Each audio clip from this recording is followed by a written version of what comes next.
যে দেখেন আমি কিন্তু ড্যাপ সার নিয়ে এসেছি। এই যে দেখেন, তো এই ড্যাপ সার কিন্তু এই যে ধান খেতে আমি প্রয়োগ করে দেব।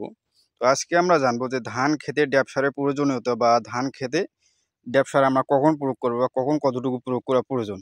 তো আজকে আমরা বিস্তারিত জানবো। আসসালামু আলাইকুম বন্ধুরা, আজকে আমরা ড্যাপ সারের প্রয়োজনীয়তা সম্পর্কে বিস্তারিত জানার জন্য ভিডিওটি শেষ পর্যন্ত দেখবেন এবং যারা নতুন ভিউয়ার্স আছেন তারা অবশ্যই আমাদের চ্যানেলটি সাবস্ক্রাইব করে দেবেন। তো বন্ধুরা, প্রথম কথা হচ্ছে ড্যাপ সারে ড্যাপ সারের কী কী উপাদান দিয়ে গঠিত।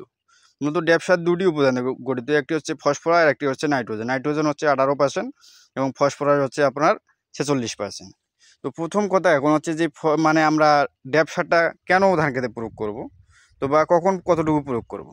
তো অনেকে কি করি, আমরা ধান খেতে মানে ধান লাগানোর আগে যখন আমরা চাষ দিয়ে মানে সারটা দিই, তখনই কিন্তু অনেকে মানে 20 থেকে 30 কেজি করে ড্যাপ সার দিয়ে যায়, মানে অনেকগুলো করে সার দিয়ে দেয়। তবে এই ক্ষেত্রে কিন্তু অতগুলো করে ড্যাপ সার দেওয়া যাবে না, কারণ ওই সময় ড্যাপ সার দিয়ে অতগুলো লাভ নাই। কারণ আমরা যখন ধান লাগাই তখন কিন্তু গাছের শিকড় ততটা থাকে না এবং খাদ্য শোষণ করার ক্ষমতা ততটা থাকে না। তো ওই সেই সময় কিন্তু সার দিয়ে কোনো লাভ হবে না। তো আপনারা সারটা কখন দেবেন, তো সারটা দেবেন যখন আপনারা মানে ধান লাগানোর 10 থেকে 15 দিন হবে বা গাছের শিকড় বৃদ্ধি পেয়ে গেছে বা বৃদ্ধি পাওয়ার শেষের দিকে মানে বৃদ্ধি পাচ্ছে, এই সময় কিন্তু আপনার সারটা দিলে মানে গাছটা পুরোপুরি সেই সারটা শোষণ করতে পারবে। তো সে সময় যদি আপনারা সারটা দেন তাহলে কি কি উপকার হবে, তো আজকে আমরা সেটাই জানবো। তো সে সময় যদি আপনারা মানে প্রথম অবস্থায় যখন আপনারা ধান লাগাননি বা ধান লাগানোর যে চাষটা দিন, তখন আপনারা কিন্তু 10 কেজির মতো 10 থেকে 12 কেজির মতো সার দিলেন, ড্যাপ দিলেন। তো পরবর্তী 10 থেকে 15 দিন ধান লাগানোর 10 থেকে 15 দিন পর আপনার বাকি সারটা ছিটিয়ে দিবেন। তখন এই সারটা ছিটিয়ে দিলে লাভ হবে কি, তো লাভ এই যে আমরা যে জানতেছি ধারে মানে ড্যাপ সারের দুটি উপাদান, একটি হচ্ছে ফসফরাস, একটি হচ্ছে নাইট্রোজেন। তো এই ফসফরাসের কাজ হচ্ছে ধানের শিকড় গঠন করা।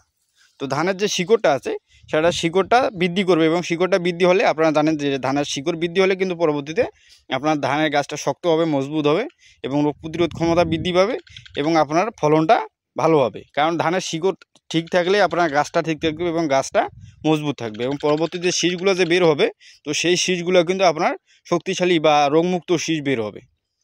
আর এর জন্য কিন্তু ফসফরাসটা অতি গুরুত্বপূর্ণ। এবং যে এই নাইট্রোজেন মানে ড্যাপের যে দ্বিতীয় উপাদান নাইট্রোজেন, তো নাইট্রোজেনের কাজ হচ্ছে আপনার গাছকে সবুজ করা। গাছকে দেখবেন ধান ক্ষেতটা আপনার যখন বেশি পরিমাণে আপনারা এই ড্যাপ দিবেন, তখন ধান গাছগুলো অতিরিক্ত সবুজ হয়ে আসবে।